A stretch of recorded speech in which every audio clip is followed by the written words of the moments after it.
allow me, if you allow me to share the screen, based on the fact that you work on the service encounter, I want to present you a very recent research that has just been published today. Oh, awesome. So this is super new. Yeah. New. Okay. Okay, Jaya, but sorry, before you present your material, so can you please open first, and then after that you can deliver the material. So we can start. Can get this is opening session first, and then you can start your material. Okay. Yes, absolutely. Okay, that's good. Okay, Cipa, it's your time. Okay.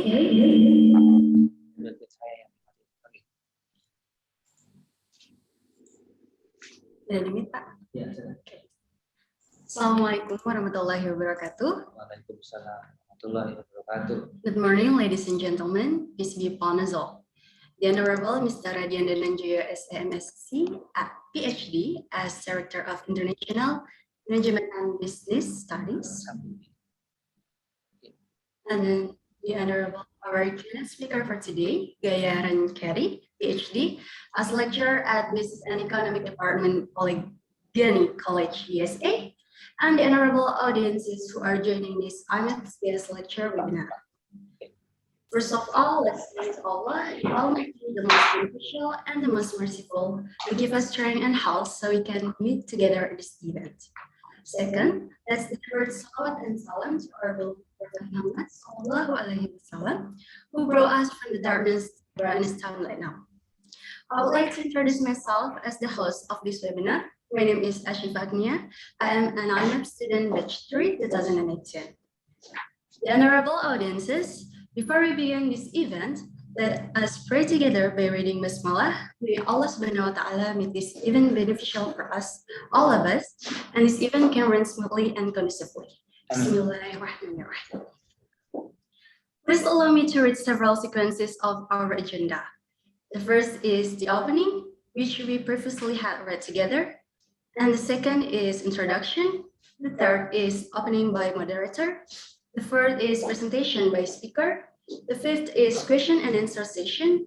And the last is closing. Like the main theme of today's activity, we will soon learn together in this marketing course to optimize the service encounter stage for small medium enterprise. Moreover, we deserve to be grateful because we will immediately learn from the expert. Let me introduce the amazing speaker that will give us a lot of knowledge today. Her name is Gaya Rankari, PhD. She was born in Milan, Italy, but she has room in Spain, France, UK, India, and California. She is the marketing and neuromarketing professor in the Business and Economics Department, Allegheny College, United States of America. As an Italian professor, she is well-versed with and sensitive to diversity-related issues in the classroom. Before starting her academic career, she served in the premium luxury retail sector for international companies, such as Max Mara, Louis Vuitton. She has received several awards for her research.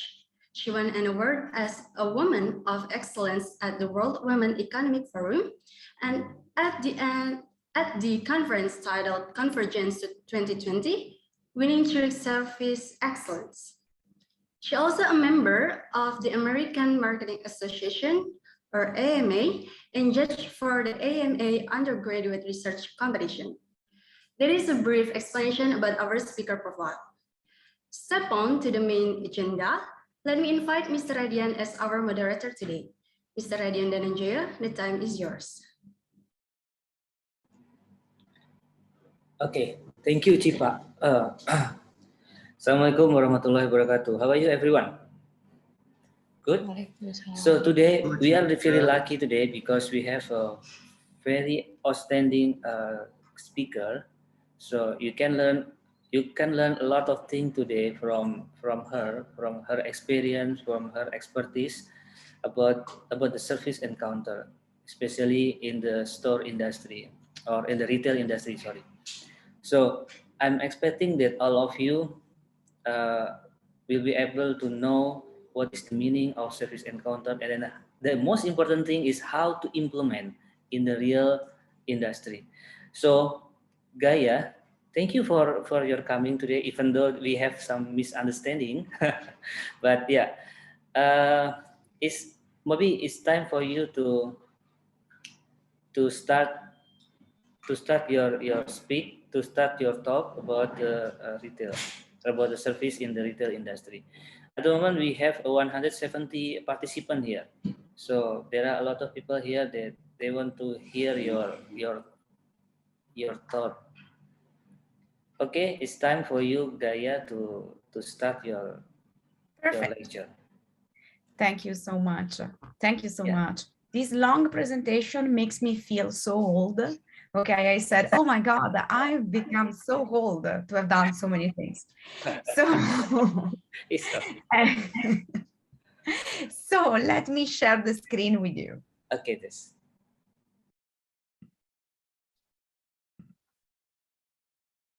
Can you see my screen? Yes, we can. Yes, we can see your screen. How many screens can you see? Yes, I see it. You see one or 2,000? Yes, just one. Just one. Okay, so I'm lucky. So first of all, thank you for inviting me to this presentation, and I apologize again for the delay because I really made a mess with the schedule. And as they present me, I'm a professor of marketing and also neuromarketing, specializing in retail and the service encounter, not only at Allegheny College, but also at Ulm University. And today I will talk about robot-human interaction in a retail store. In particular, I will explore the interaction between customers and a sales assistant, when the sales assistant can be human or also robots. And I will use a neuromarketing perspective using a new concept that is not kind of new, but it's new in how I interpreted this. That is the concept of immersion. I want to say that what I'm going to present not only has just been published, but it's part of a broader stream of research over human-robot interaction, not only in retail, but also in the digital environment. So let me start giving you some background. So today, as you know, there are several trends that are fostering the retail transformation. Trends like cost pressure, trends like the omni-channel competition, or like the cross-channel customer journey. And why not also the pandemic? And among these kind of trends, one promising technology is definitely robotics. Robotics is geotagging, cloud computing, speech processing, but among all these technology, there are also service robots. So according to SoftBank Robotics, that is the leader of the market of service robot, last year there has been an increase of sales of plus 17%. And the forecast for 2022 is plus 25%. What's the reason behind all of this? The reason is that the service robots are becoming smaller, they are becoming lighter, they are becoming cheaper, but also more powerful. What does it mean, more powerful? I can share with you a very important model, that is the service deployment model. That is something that you might have studied in the service encounter that has been created by Paluk and Wirtz in 2018 and 2020. As you can see in this kind of graphic, there are two axes. There is the axis of the X that is connected to cognitive and analytical skills, and the axis of the Y that is connected to emotional skills. So as you can see, service robots are able today to deliver simple and complex tasks that are connected to cognitive skills better than humans, like, for example, doing the inventory. And thanks to the empathetic intelligence, nowadays they are able to handle also simple and complex tasks, like, for example, assisting customer, welcoming customer in places like in areas like hospitalities, for example, with Hilton or Marriott, but also in stores like Walmart and also Nespresso and Nescafe. And according to the recent studies, service robots are positively contributing to the customer experience. They are facilitating and enhancing the relationship in a way that customers feel to be part of a real interaction, feel that they are interaction partners, and they feel that they are dealing with like a kind of a human. Therefore, all this background led me to several research gaps that I am trying to share. So the first research gap is, although we know that SoftBank Robotics is saying that the service robots are increasing in terms of sales, and although retailers are striving to find the right balance between human or robot sales assistant in the retail store, there are only a few empirical studies that study how service robot can influence the customer experience. Moreover, thanks to the research, the literature review of Liu and other authors in 2020, there is a need of further empirical research that help to understand the customer responses to in-store technology, in particular in artificial intelligence technology, and how service robots are perceived, how is the value of a service robot as interaction partner during the service encounter. And last but not least, and this led me to my neuromarketing part, most of the prior research has been focused on qualitative reports like survey, questionnaires, and so on. And there is a call in service research of finding what we call a triangulation, of finding a multidisciplinary research that is able to encompass not only self-reports, but also behavioral responses and neurophysiological tools. And all of these research gaps brought me to this kind of research.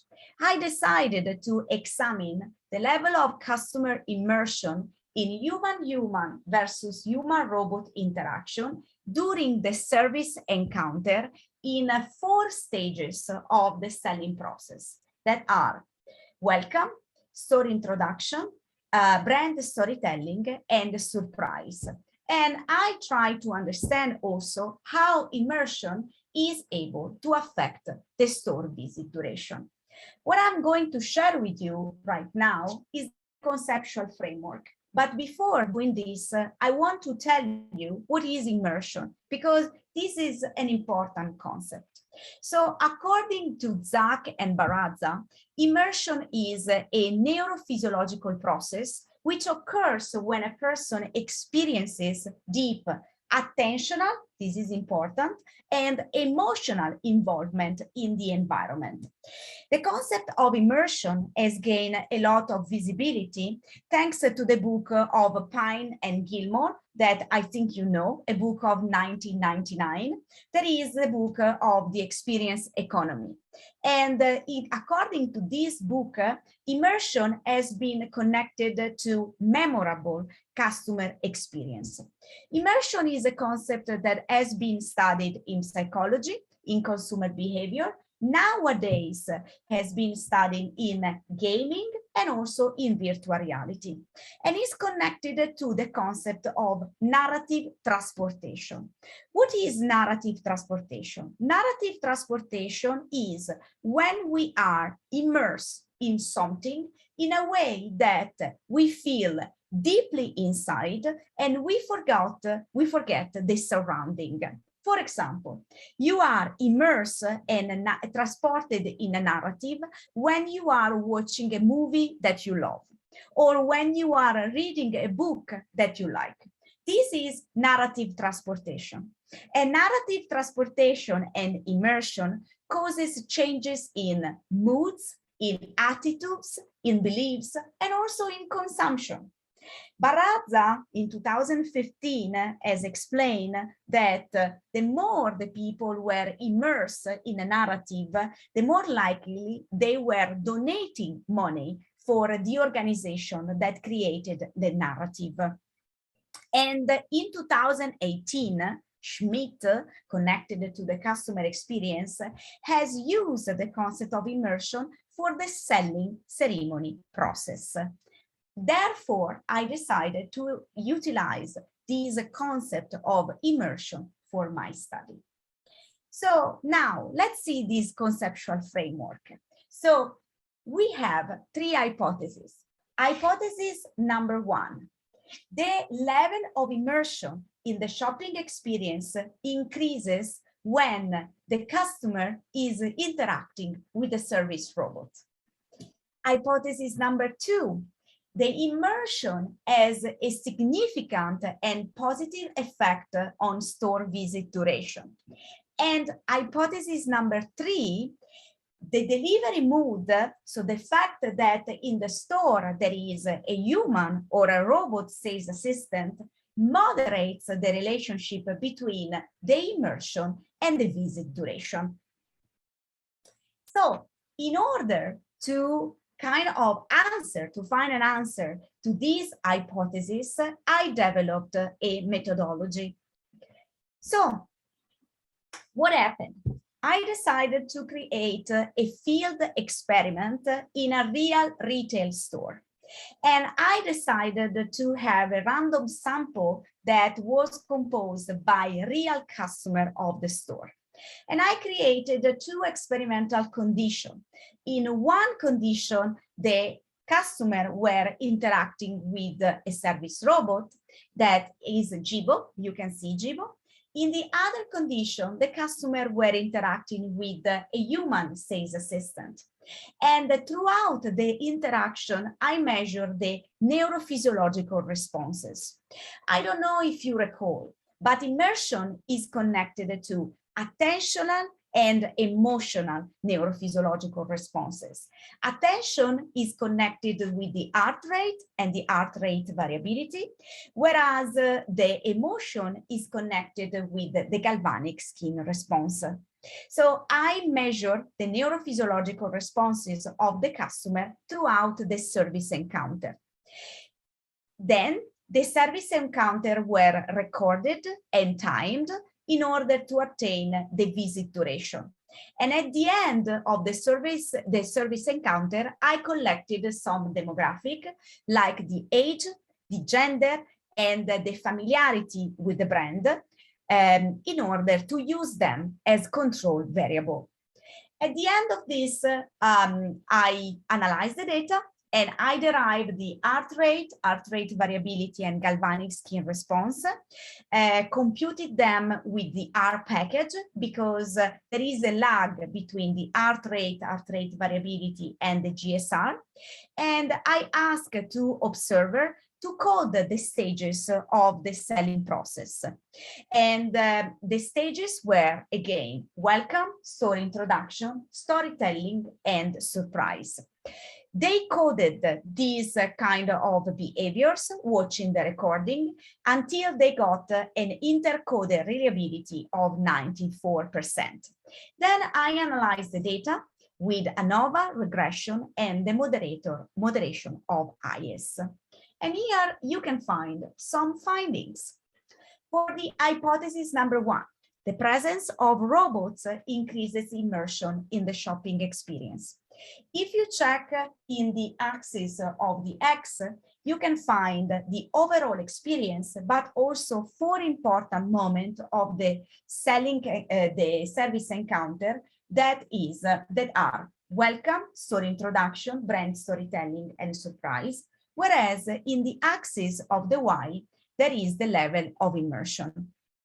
If you check the result, you can see that the level of immersion, when there is, let me see if I'm able to put, I want to help you to understand. Yes, as you can see, the level of immersion when there is a sales robot is higher, is 4.7, compared to the level of immersion when there is a human sales assistant.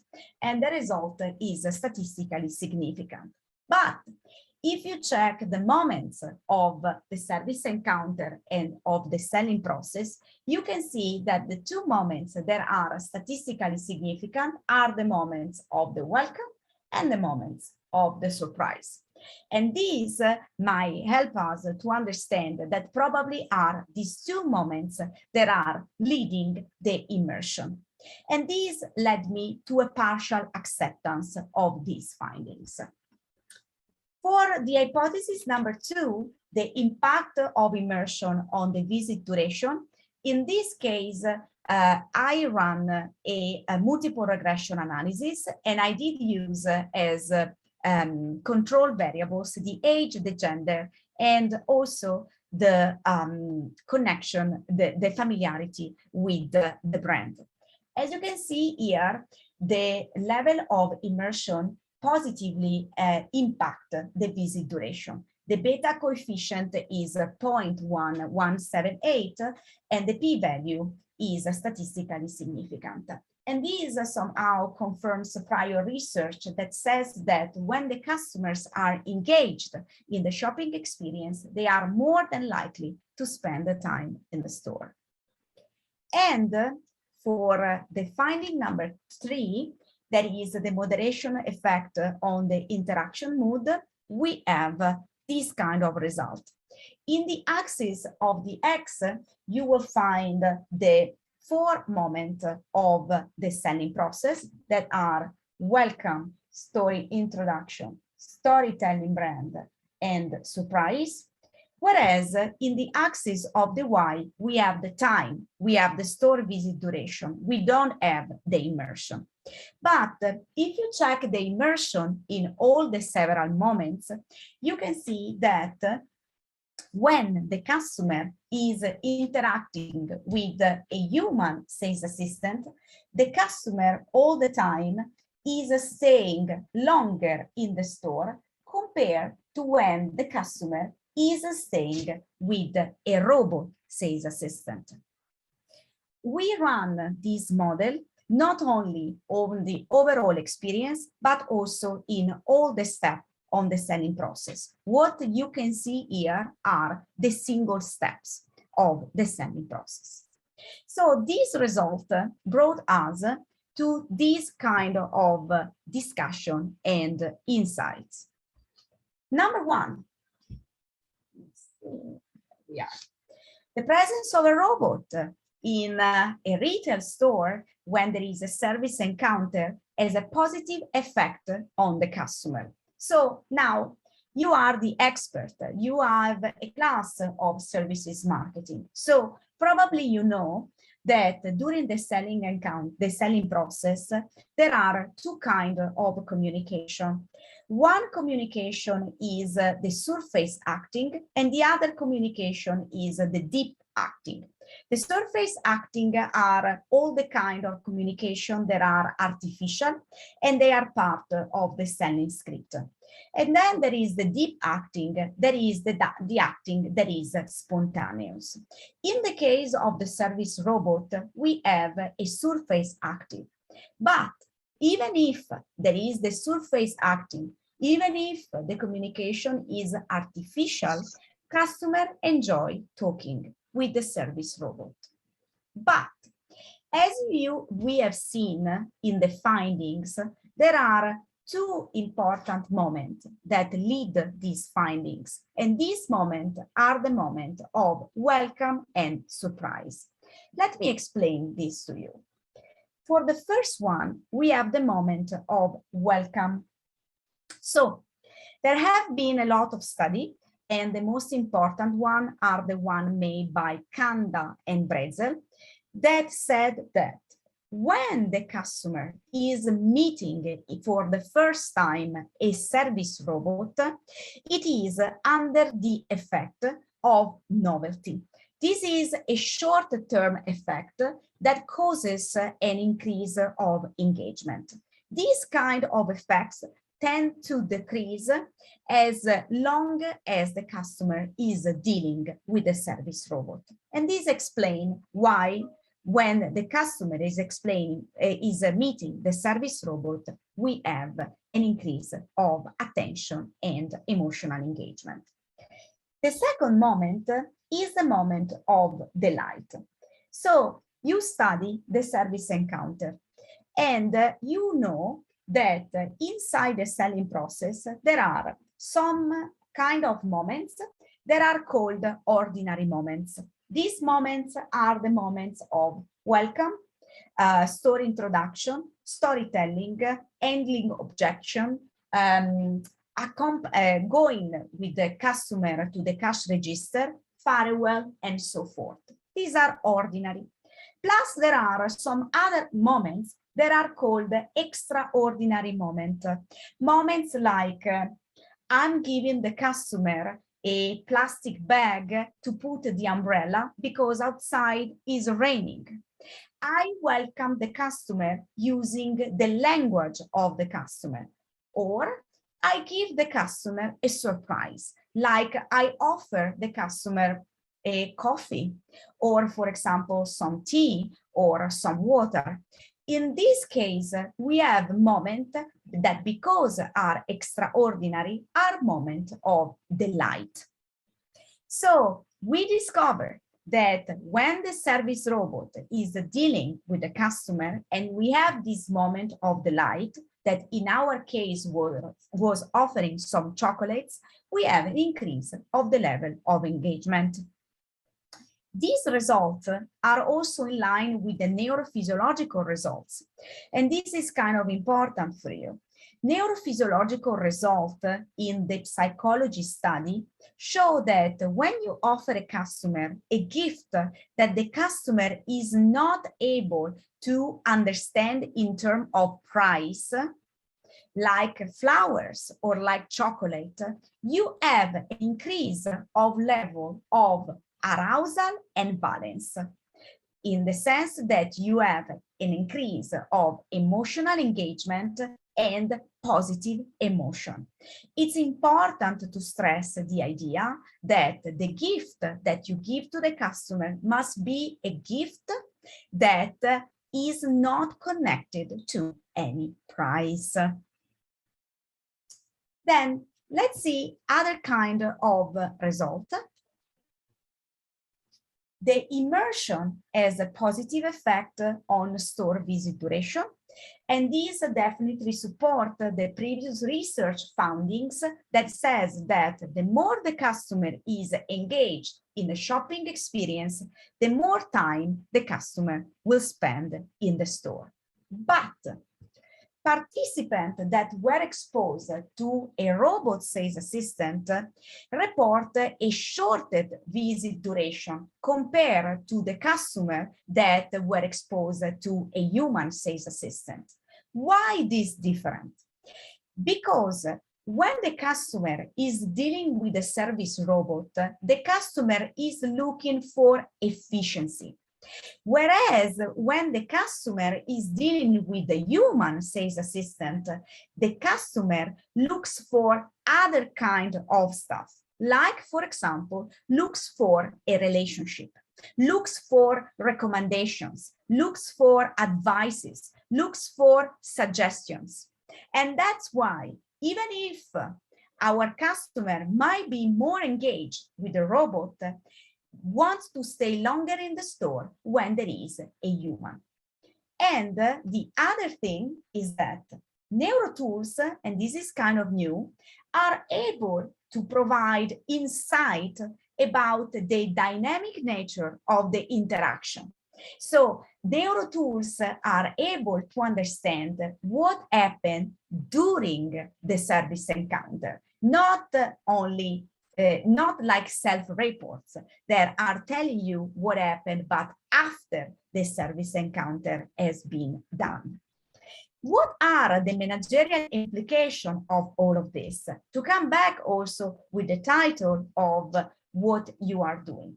So first of all, retailers should consider the introduction of service robots, but only when they aim for efficiency. When they aim for other things, like for example in premium luxury store, and where social relational components are important, they should prefer the presence of human sales assistant. Or we suggest a two-tier model that could be a viable option. So if we have a store where it is possible to aim for efficiency, but also for service, we suggest to use both and to use neuro tools to identify where are the models where robots are preferred to humans or vice versa. But as I said, this study is only the beginning of other studies that I'm running about human-robot interaction, but also in the retail store.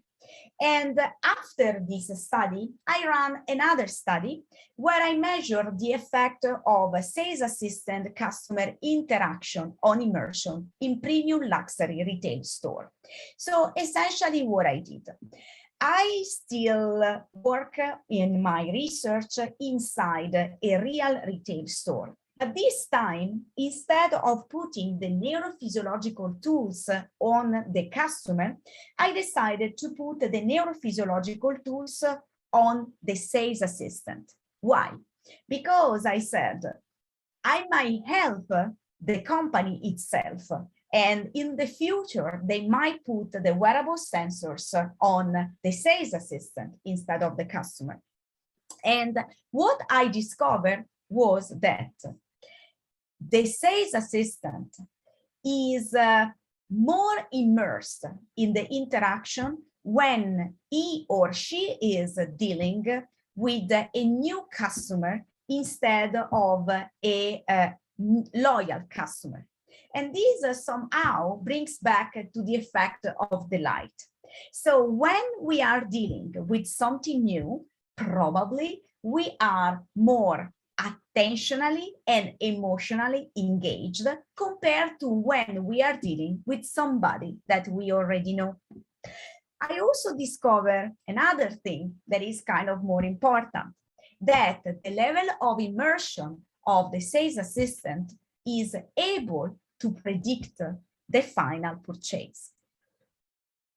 And this is kind of very important because open new questions like what kind of sales assistant do we need to have in the store in order to finalize a sale? Or moreover, what is the level of immersion, that is attention or engagement, that the sales assistant need to have in order to finalize the sale? So that is one of my research. Another research is this one, the effect of gender and cognitive bias of digital voice on customer behavior in online shopping. This study has been presented 3 weeks ago in the American Marketing Association Winter Conference. And this is a kind of a new study. In this case, I work on the digital environment and I work with Alexa. And I made the customer purchase in site Amazon. But in one situation, the voice of Alexa was a female voice, whereas in the other situation, the voice of Alexa was a male voice. And I tried to measure what was the difference in terms of perception, were the customer responding in the same way or in a different way. So the part of research that I presented at the American Marketing Association contained only self-reports. And now I'm running the data analysis over the neurophysiological responses. And what we discovered was that when the customer is dealing with a female voice, he looks for recommendation and he looks for help. But when the customer is dealing with the male voice, he wants to have the real advice. He wants to receive the direction, or she wants to receive the direction. So with the female assistant, it's more a recommendation, but when there is a male voice, there is the willingness of receiving direction. So the male voice is more authoritative compared to the female voice. And last but not least, I decided to run another study that is about the emotional contagion in the service encounter, but when there is a service failure. And we are dealing with the human-robot interaction. This research is still an embryo now, and we are measuring the emotional contagion when the robot is failing the service. So far, we have started running only self-reports in order to understand if the customer is able to identify emotions with service robot, and we are going on. So I don't have any result to share with you yet. So concluding my presentation, and then I am more than open to receive your question, I want to say that as far as I know, I am the only professor that is combining human-robot interaction with the neuro tools. But what I discovered in these 5 years has not that much to do with codings, algorithm, and gears. Because when the customer prefer a human sales assistant versus a robot sales assistant, or prefer a female voice over a male voice, or vice versa, this has really nothing to do with the algorithm. This has to do with us, with the human psychology, with how we interact with other people, and in the end, it has to do with our humanity. Thank you. So wow. I'm open to receive any kind of question. Wow, thank you, Gaia. It was really amazing, your research. Yeah, I think this the thing that you discover in your research is quite new for us here in Indonesia as a developing country. So my question here now, maybe some of my students doesn't understand. Can you please explain to us what is the type of service robot implementing in your country, in US? So you explain about the service robot. So can you please give to us the overview of service robot? So, yeah. So my student will understand how they are operating the service robot, which is, yeah, it's really awesome here, but yeah, it's quite new for us in Indonesia. Yes, absolutely. So as you know, as a researcher, because you are a professor too, we try to tend to go beyond ahead and so on. Yeah. And sometimes the world is going to a different speed compared to where we are. So I want to say, first of all, that there is a different kind of development in the different countries, as you said. So there are countries that are more developed in terms of service robot than others. The most and first country in terms of development is Japan. So Japan is the most developed one in terms of service robot, and all the other countries are somehow following. Okay, so China is following, Singapore is following, and then there is United States and so forth. Okay, so if we think about Europe, because I come from Italy, this kind of idea of service robot is still a dream or maybe a nightmare, okay, depending on how we can see this kind of perspective. Having said this, I think it's very important, as you said, that we give the student an idea of service robot. So service robot encompasses a large and wide concept. Inside the service robot, we have robots that are physical and robots that are non-physical. So we have service robot as the robot I run my experiment, and a service robot like Alexa, Siri, Cortana are service robot. So the voice digital assistant that you use every day are considered in the literature of service marketing service robot. And not only they are service robot, but they are also social robot. That means that they are not only able to welcome and assist the customer, but they are able to interact with the customer without the need of the human help. So some robots, again, are physical and some robots are not physical. Then inside the service robot, we have robots that are similar of humans and robots that are completely different. According to the research, it's better to have a robot that is different than human, because the risk is what it is called in the service marketing uncanny valley. That means that the human is afraid, is scared, is frightened of dealing with a robot that is so similar in appearance than humans. Okay, so according to the research, and coming back to your question, there is a forecast, and the forecast is that we will see in the next years an increase of development of voice digital assistant, again, like Alexa, Siri, Cortana, and so on, because they are easy, very easy to use, and everybody can use it. Generation X, Generation Y, and Generation Z. And we have to wait, at least this is the forecast, until 2036 to see a real development of a service robot in all around the world. 2036 is the deadline of what some authors are calling the feeling economy, an economy where the robots will be able to perform tasks that now humans are doing.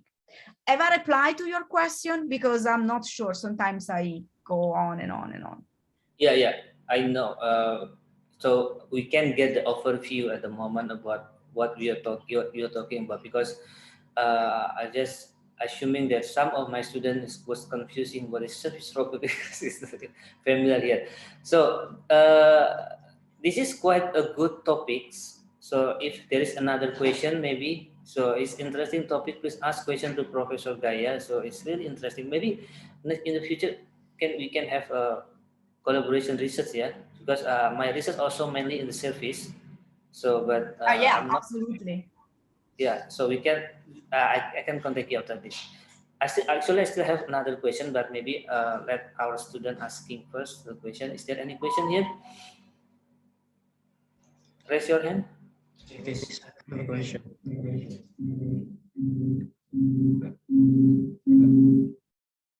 My question is I'm interested in these neural tools. My question is, what are the base on the neural tools that calculated the prediction of it?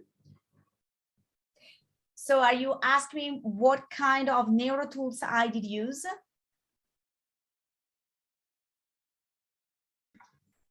My question is, these neural tools are what base that can calculate the prediction of it? So are you asking me what they predict? Is that the question? What kind of prediction do the neural tools? Is that the question?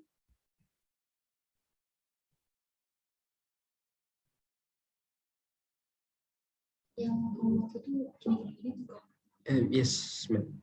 Yeah. Okay. So I think let's check. I think he was asking about what is the basis of The neural tools itself. What is the basis for the tools, and it means what's the basis for artificial intelligence from your service robot. So what is the basis of neural tools? hasil yang didapat itu dari mana? Apakah dari emosi, apakah dari So the basis data, what is the basis data? He was asking, what is the basis data that you are using for the service robot? Oh, okay. So, so essentially, okay, I have to go back to the neurophysiological responses. So what happened is that when you want to measure the service encounter using neurotools, there are several things that you can use. So I'm trying to give you the best explanation and the more complete as possible. So when I measure the level, when I measure any interaction with between two human and human or human and robot, it really doesn't matter. There are two things that I need to measure. One is the level of attention, and one is the level of emotion. I have to do both of them. It is always like this. Okay. The attention traditionally is connected to the heart rate and the heart rate variability, whereas the emotion is connected to two big dimensions. I'm a professor of neuromarketing, so this is what I teach every day of my life, and are two things. One is the valence, if the emotion is positive or negative, and usually you can measure this through the facial expressions.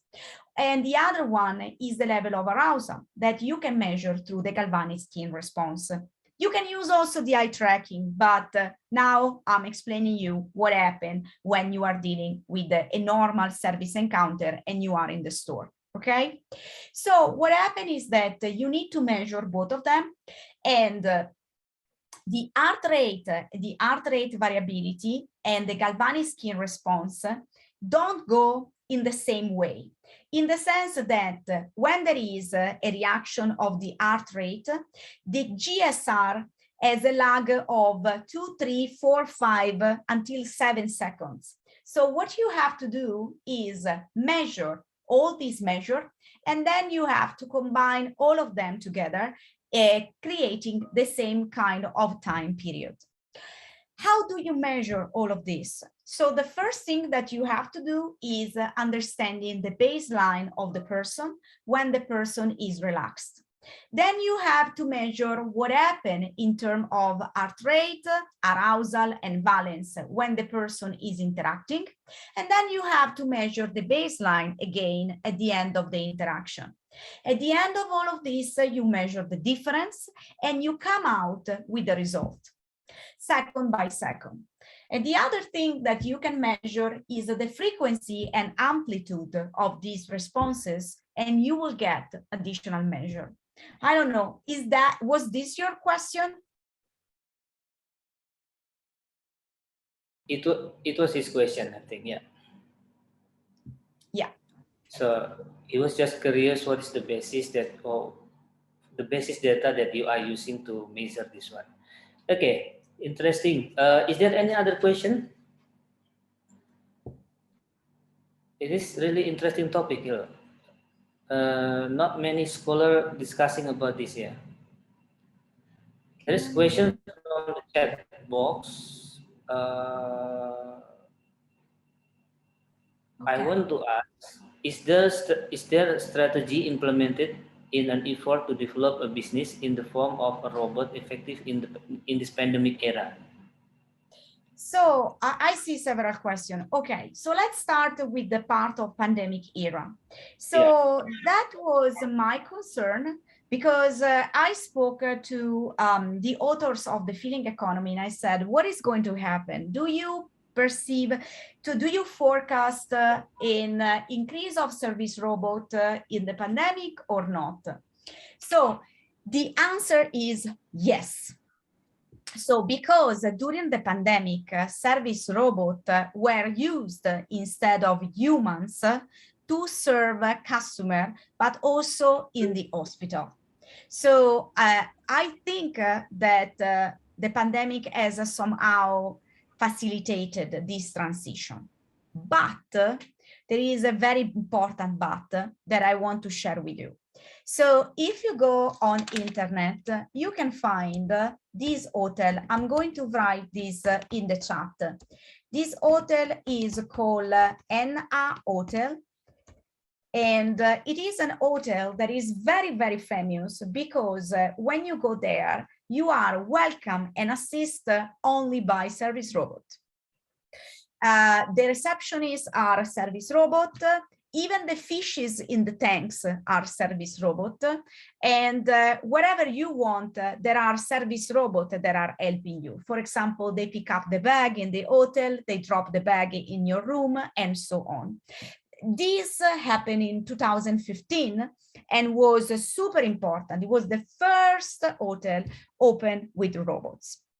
In 2021, so last year, NA Hotel fired half of the robot and reintroduced the service robot, the humans.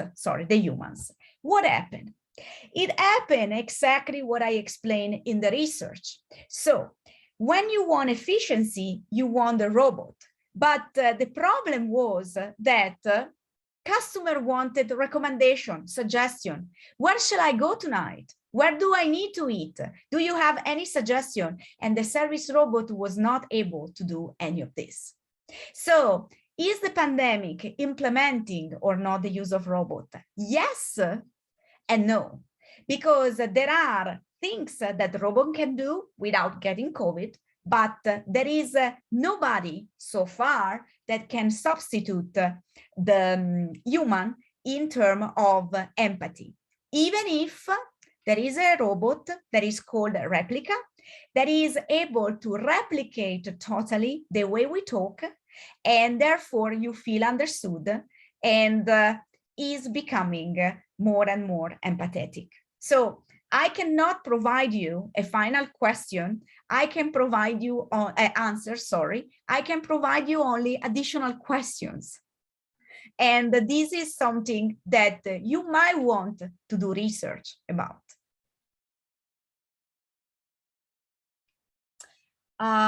Do you want me to read the question? There is Putri, I'm not sure if I am saying this correctly, that asked me a question. Yeah, correct. Can the use of robots in service customer improve the customer experience in using the services of the company? And does it affect consumer loyalty? So for the first part of your question, improve the customer experience using the services of the company. Yes, definitely yes. So again, if you think about a service robot as chatbots or as digital voice assistant, or even the new kind of kiosk that are becoming intelligent, for sure, they are improving the services. But now the big question is, what kind of area are you talking about? Are we talking about commodity product, or are we talking about premium or luxury product? Because if we are dealing with the commodities, or we are dealing with the products where efficiency is important, for sure, they will enhance the customer experience. But if we are thinking about premium luxury, I feel so far that humans will be better than robots. And does it affect the customer loyalty? So always customer experience affect customer loyalty. So according to the literature, customer experience affect the customer loyalty. So if the customer experience is good, there are definitely consequences on customer loyalty. So my answer is yes, or vice versa. And Jovan said, in your opinion, how likely is that service robot can be used in your management, especially for the service market sector? So it happens that my brother lives in Indonesia. So this is a kind of, now he's in Italy, but he lives there. So it will happen, but not immediately, because not every market is ready for all of this. But you are ready for some kind of services. So for example, if you go to the airport, now you are able to do the check-in without even going to the operator. You might be able to do the check-in alone. So I can imagine that in the future, there's going to be service robots that are going to help you for the check-in. This is going to happen pretty fast. What I don't see is what it is happening in Singapore. For example, instead of receiving the mail with a human, you receive an email from robots. We are pretty far from this. So there is still a concept of family, of relationship that is present. And when this is present, it's going to be important to keep the human. But there is another point, again, maybe I don't have all the answer and I have new questions for you. The age of the people in the world is increasing, and all the people are feeling alone and alone and alone. So probably the presence of service robot will be important for helping them in being a companion, or also supporting them in case of health. So for the health and well-being, I can see the service robot development, even in Indonesia. And Hamad said, as we know now, there is artificial intelligence like Alexa, Allo, Google, Siri, Cortana. Are you developing a new artificial intelligence right now? No, I'm not developing a new artificial intelligence, but I am studying the effect of artificial intelligence. So this is what I'm doing. And the reason why I have changed the voice of Alexa is not for development. So 3 or 4 years ago, I'm very bad in terms of years because I'm getting old. I have read a report, and in this report, it says that there was a discrimination of a male voice and so of female voice over male voice. Okay, so the discrimination in terms of diversity that happened in the normal world has been translated in artificial intelligence. Okay, and for example, when in Germany the navigator had the female voice instead of having the male voice, a lot of customers call the producer of the navigator and they said, I don't want to receive strong instruction by a woman. So it was kind of like this, okay? And so I don't call myself a feminist, so don't get me wrong. I come really from a country, at least Milan, that is pretty open. But this kind of research, and also I come from fashion. In fashion, everything is possible, okay? Everything, okay? We have every kind of nationality, diversity, and so on. So I was not used to all of this. In any case,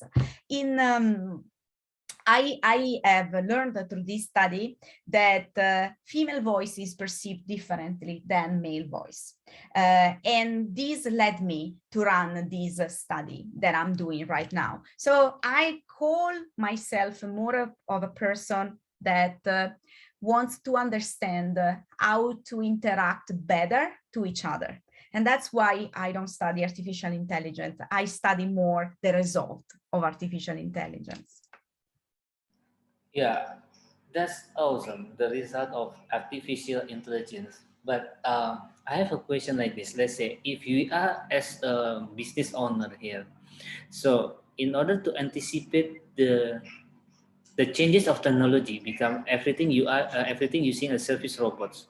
So how do you anticipate the human or your employee resistance regarding the switch? If you have to switch from human to robot, so probably at the first time you will get the resistance from your employee or from people surrounding you.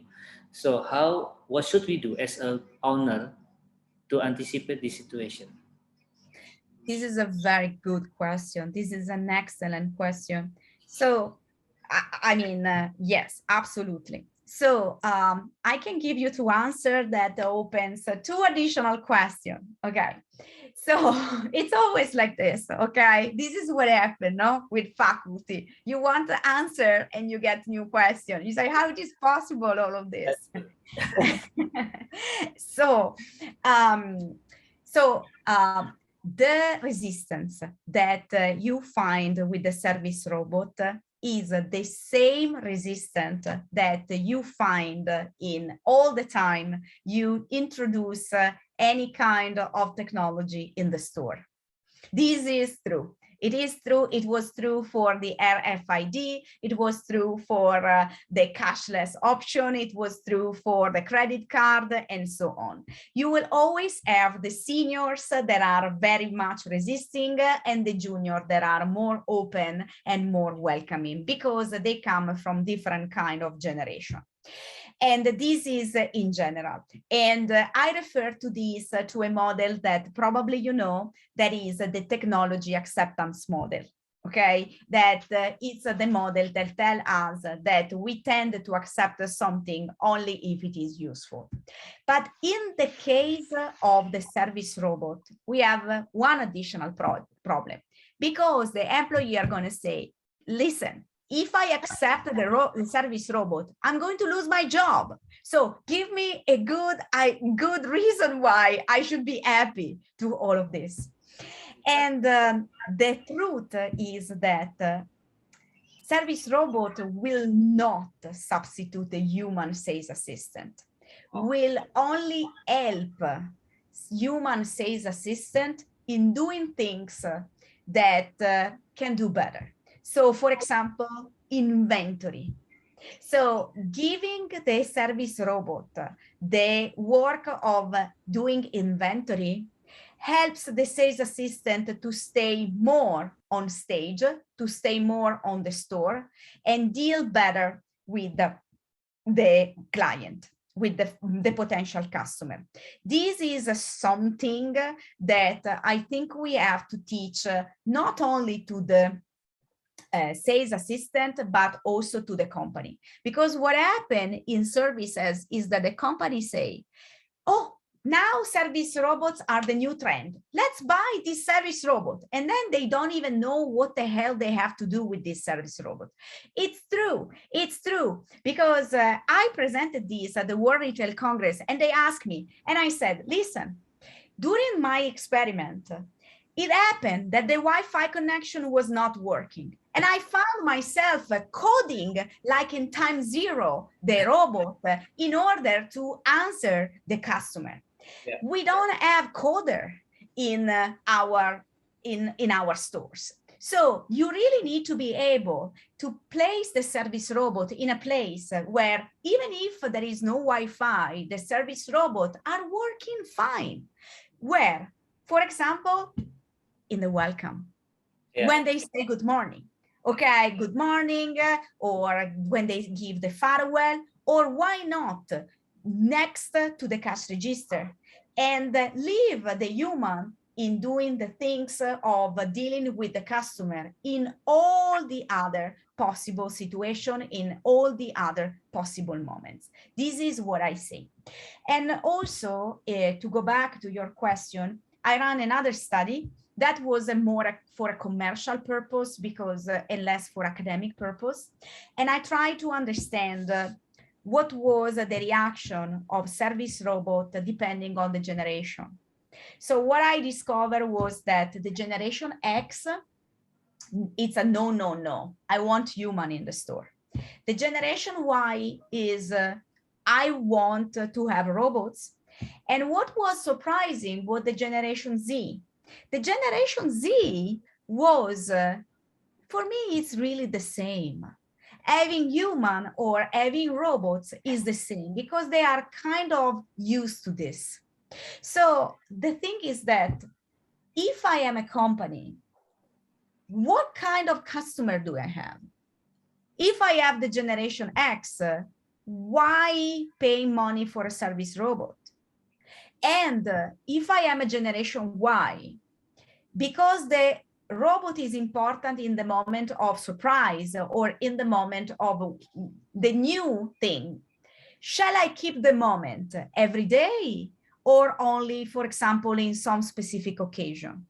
And the rest of the day, shall I keep humans? These are questions. These are not answered. But the result led me to think that probably service robot will not replace human, but they will play a role of collaboration. Yeah, that's cool. There's another question here, I think. From Amalia here. Since the service robot is first used by Japan, does it help in being used the elderly one often? Yes, yes. So absolutely. So this is a big area. So the elderly is definitely a big area of study. The well-being and so forth, for sure. And probably it's going to be an area of development in other countries, because the number of people that are older is higher than the number of people that are younger. So probably we might need a robot for this, definitely. Yes, so it's a good point. And Phila said, how is your experience with the development of the robot world in the business sector? Is it profitable for humans or just a company? So when you mean business sector, you mean industrial sector? You mean B2B? If this is your question, yes, it is very profitable. If the decline of manufacturing is due to several kinds of causes, and one of the causes is the intelligence automation. The industrial robots are connected to the industrial automation, so yes, it is profitable if you mean the business sector, so the B2B. And is it profitable for human or just for a company? Yes, if it is B2B, it is profitable for companies. And the problem here is that sorry, let me drink 1 second. It's not coffee. It seems coffee, but it's water. So the problem is that in the industry like of manufacturing, we have people that do not have very sophisticated skills, and they can be replaced very easily. Therefore, it is very profitable for a company to substitute them with humans with robots. And this is the area that will suffer the most in terms of job, because the workforce is reducing. I'm about to publish a paper on this. But yes, we work on the Pennsylvania, that is where I live now, and the intelligence automation is causing the decline of manufacturing and so on. So good question. Aris. Miss, I have another question. It is out of topic. The question is, what is your opinion about the metaverse in the marketing world? You mean metaverse? I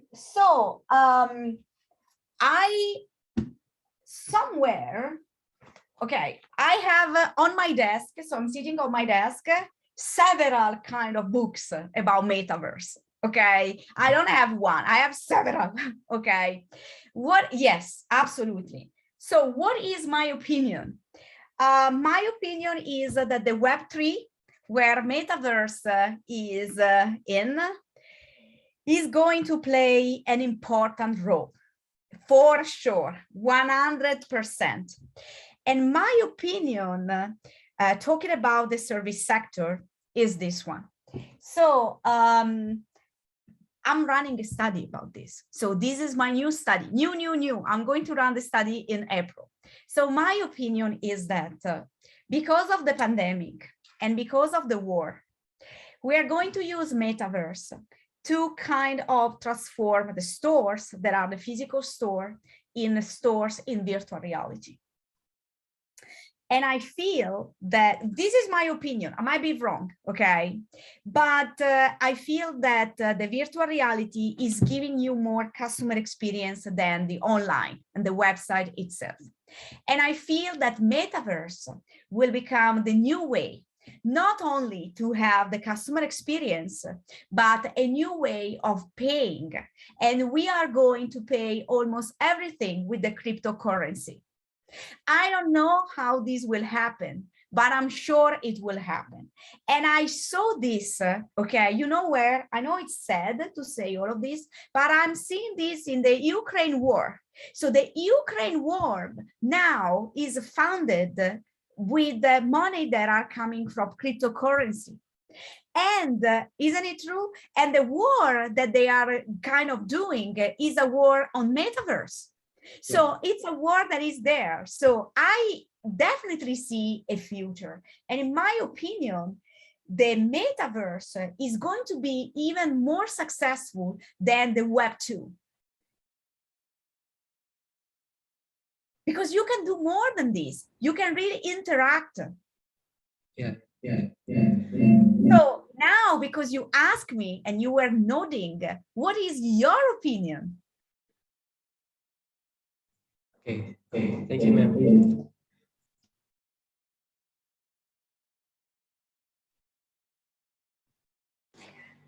Okay, any other question? Maybe Pak Miftah still here? Yes, sir. You have any insight regarding this interesting topic, Mas? Oh, yeah, that is very interesting topic. Buongiorno. Buongiorno. Buongiorno.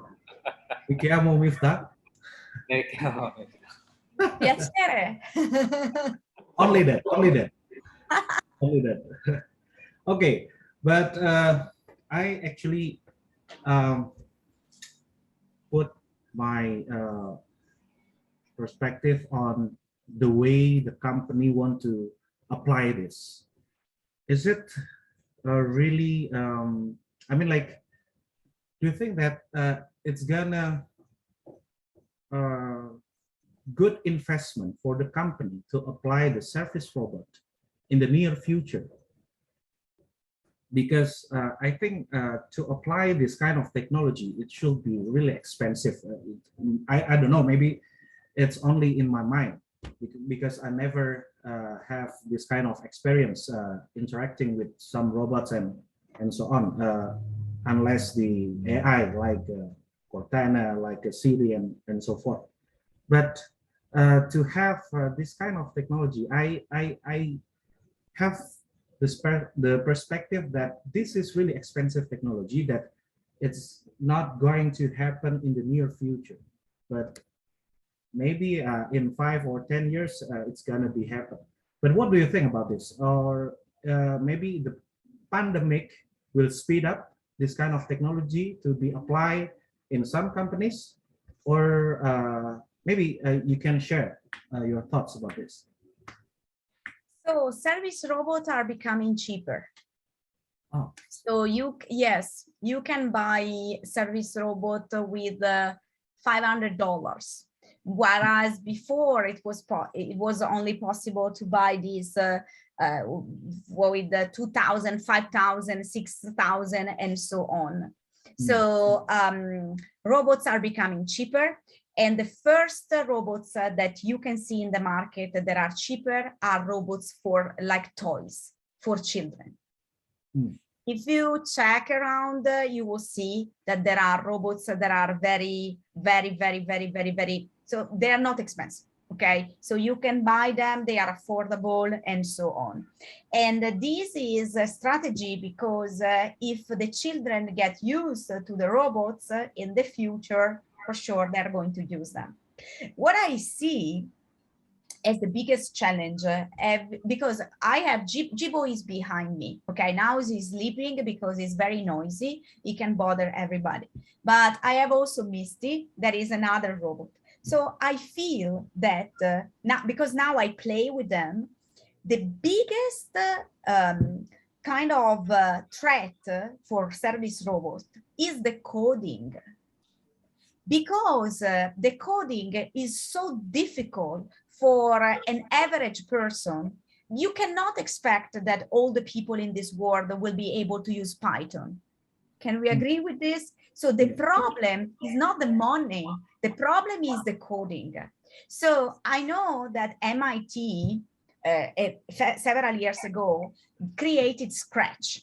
And Scratch is the easiest way of coding that everybody can use. It's very, very easy. Like in 1 week, you are able.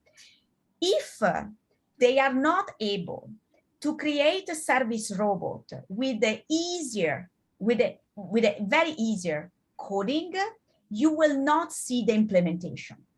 If they will be able to code robot better, faster, you will see an implementation. Because what happened is that I have noticed this so when I was in California, I showed this to my professor. My professor, Generation X, he saw the robot, he was very excited. He turned on the button and he said, why it doesn't speak to me? And I said, because it needed to be coded. I'm not able to do all of this. And he kind of started playing and he did a mess. So this is the disappointment. So this is the problem of the service robot. This is what happened when the service robot gets broken and it is in the store or in the hotel. Who is going to be able to fix it? A sales assistant is going to say, hey, listen, I studied service marketing. I studied negotiation, not coding at all. Does it make sense? Yeah. Yeah. This is the problem that I feel. It's not the money, because you can use economies of scales. You create a new robot like the Ford T. You produce several robots and all of them are the same. This is not the thing. The thing is coding, for my experience. I see. All right, thank you, Kaya. No, you're very welcome. Piacere. Grazie. That's interesting topic, yeah. Any other question from my student? If there is no other question, maybe my last question is, Gaya, can you give us the message? Let's say, how do we differentiate ourselves to anticipate these changes? So how should we as a student anticipate these changes? So what should we do? Do we need to understand about the technology, or how do we differentiate ourselves compared to the others regarding of this? Because you mentioned before that service robot is a tools who help us. Okay, so how we as a student can apply these tools as our competitive advantage? Good question. So the advance of service robot has a lot of challenge for the future of our students. And most of the challenges are for people that are studying accounting or STEM subject, because it is clear that service robot in terms of cognitive skill will become more and more and more powerful. What we can do is to learn and to implement the skills that are human skills. Skills like creating relationship, skills like empathy, skills like team working or leading. These kind of skills are soft skills. So the big challenge would be to be the best in the skills that only human can do. And in the future, I can see that jobs like hairdressers or policemen cannot be replaced, will never be replaced, because these are or for example, psychologists, or these are people that where the soft skills are very important. So for the students that are studying marketing or service marketing, I suggest to implement the creativity. I suggest to implement the emotional intelligence. I suggest to implement the skills of negotiation. There are two categories of people that might need to work more. And the first category is the category of introvert. Introvert probably will struggle a little bit more than other. They have to learn how to create a real interaction instead of having only technology mediated interaction. And traditional female are a little bit better in terms of empathy. So for the male, probably the big challenge will be to try to become as empathetic as possible. And I can tell you that male, when they apply the soft skill, are very successful. So we have seen an increase of the presence of male in sectors that are traditionally female sectors. So these are the biggest challenge. But service marketing probably will not suffer. But again, people that wants to build up a career in accounting or in finance, probably in the future will suffer because cognitively speaking, robots will be better than us. Okay. So marketing or salespeople cannot be replaced, yeah? No. This is the forecast, even for 2036. Yeah, you are lucky here. Everyone here, my student is a marketing student, so you're not going to be replaced. So don't worry, yeah. No. Okay, Gaya, it's really important. Really interesting topic. So maybe next time can I invite you again for talking another topics? Yeah. Yes, you are very, very welcome. And I'm working on another topic now. This is new, and it's the smartphone addiction. Oh, really? Oh, yeah, smartphone addiction. This happened to everyone now. Yeah. So this is a big study that is going to happen. I'm flying to Saudi Arabia in 2 weeks to talk about these new topics that I have in my mind. But you are very welcome, and so please, and I will make sure to come the right day. This is kind of important. So what time now is in US? 10 or 11? It's 11 o'clock. It's 11 o'clock. Yeah. Okay, it's almost. No worry. My circadian rhythms are all over the place, so no worry. Okay, thank you for everything. So maybe we can speak. We can meet again in another topic. Yes. So yeah, thank you for today. And then, but before we close this meeting, maybe we have to take a picture together. Yeah. Can you please turn on your camera, everyone?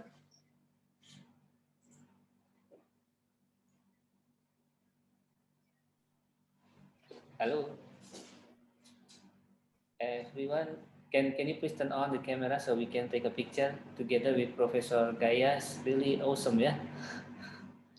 Nyalain kameranya. Yuk, pada nyalain kameranya yuk. Pak, Riz, nyala belum? Kok nggak ada kelihatan? Udah pada nyala belum sih? Kok dia punya belum nyala? Oh.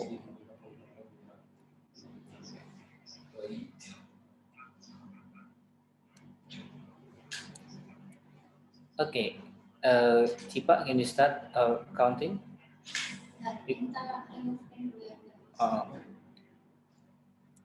Cipa, yuk take over sekarang. Bisa dilihat, Pak.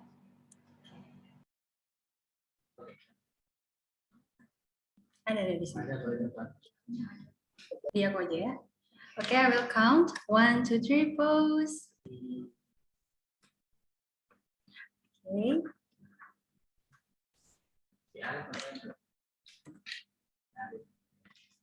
Another pose. 1, 2, 3. Okay, thank you, everyone.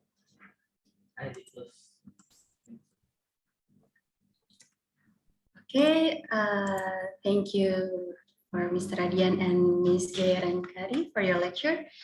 Now we are at the end of the event. Hopefully the course we have today will give a lot of insight and benefit for us. So let's close this event by saying Alhamdulillah, Alhamdulillahirrahmanirrahim. Alhamdulillah. I would like to say thank you to Professor Gayaran Kari for the amazing lecture and Mr. Radian Dananjaya as the moderator, and also the entire audiences for joining this course and for your active participation. I do apologize for my mistake in guiding this event. Thank you very much for your kind attention. Wassalamualaikum warahmatullahi wabarakatuh. Waalaikumsalam warahmatullahi wabarakatuh.